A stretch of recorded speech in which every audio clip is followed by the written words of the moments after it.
আজকে সকালের আয়োজনটা হচ্ছে একটু অন্যরকম। প্রথমে এখানে আমি শুটকি ধুয়ে একটু কড়াইতে তেল গরম করে নিয়ে চাপা শুটকিটা ভালো করে ভাইজা নিতেছি। তারপরে ফ্রাই প্যানে এখানে রসুন পেঁয়াজগুলো টানা দিয়ে নিতেছি। অন্যরকম বলার কারণ হচ্ছে আজকে সকালে রুটি পরোটা আর একঘেয়েমি কোনো নাস্তা নেই। আজকে সকালে হবে খুদের ভাত আর ভর্তা, সব ধরনের ভর্তা। তো এখানে আমি কালিজিরাকে ভালো করে ধুয়ে নিছি, কারণ কালিজিরার নিচে অনেক সময় মাটির দানা দানা থাকে। তো ধুয়ে এই জালিটাতে ঝরা দিয়েছিলাম। ফ্রাই প্যানে তেল গরম করে কালজিরাগুলো দিয়ে দিছি, আর তেলটা গরম হওয়ার পরে কালজিরাটা দিলে পুটপুট করে ফুটে আর খেতেও ভালো লাগে। আর এদিকে এটা হচ্ছে কচু পাতা, এটা ধুতে দেখাতে মন নাই। তো এখানে কচু পাতাটাও টালা হচ্ছে। এখন এই কাপড় চোপড়গুলো ছাদে দিয়ে আসতে যাব সকালে। তারপরে আর এদিকে খুদের ভাত চড়ানো হয়েছে, সাথে মুসুরির ডাল দেওয়া হয়েছে। মুসুরির ডাল দিয়ে খুদের ভাতটা খেতে কিন্তু বেশ ভালো লাগে। অনেকে খুদের ভাতও বলে, অনেকে বউয়া বলে, অনেকে ঘুমনিও বলে, উমনিও বলে, যার যেটা ইচ্ছা সে সেটাই বলে। তো এখন ভর্তা বাটাবাটি ডলাডলির পালা। তো এখানে প্রথম মরিচগুলো মরিচ, তারপরে পেঁয়াজ রসুন এগুলো সব বাটা দিয়ে নিয়েছে, লবণ। এখন শুটকি ভর্তাটা বানানো হইতেছে। আর এদিকে শুটকি ভর্তাটা বানানো শেষে কালজিরা ভর্তাটা। আর অনেক দিন পর এই খুদের ভাতের আয়োজন, আমার কাছে ভালোই লাগে খুদের ভাতের আয়োজন।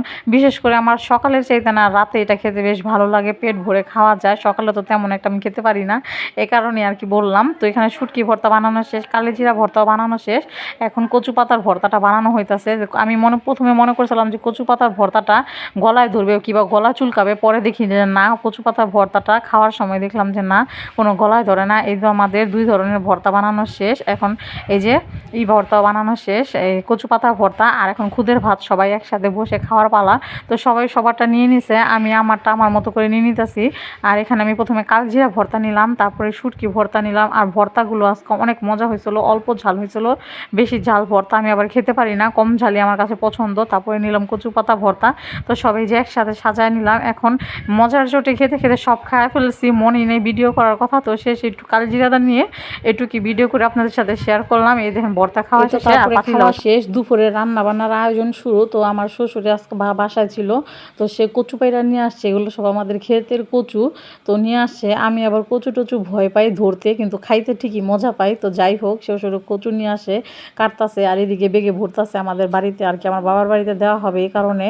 তো আমার শ্বশুর শাশুড়ি কাজ করতেছে, ওনারা দুইজন মিলা এই বস্তায় ভরতাছে কচুতে। আমার কচুতে হাত চুলকায়, তো এই কারণে আমি করি না, মানে ধরি না। তো আমার শ্বশুর শাশুড়ি ওনারা এটা করতেছে, করা শেষে বাকিগুলো আমাদের জন্য রাখছে। এখন আমাদেরগুলোও এখানে কুইটে নিতেছে।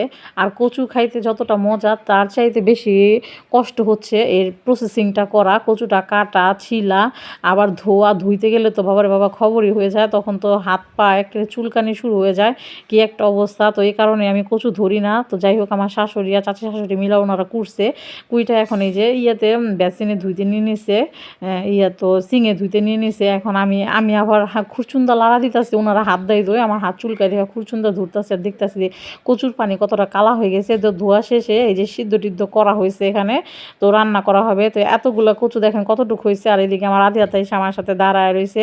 তো এই তো কচু এই যে সিদ্ধ হওয়ার পর তারপরে রান্নার ভিডিওটা নেক্সট ভিডিওটা দিব। এই ভিডিওটা খুব বড় হয়ে গেছে, এই কারণে আর দিলাম না।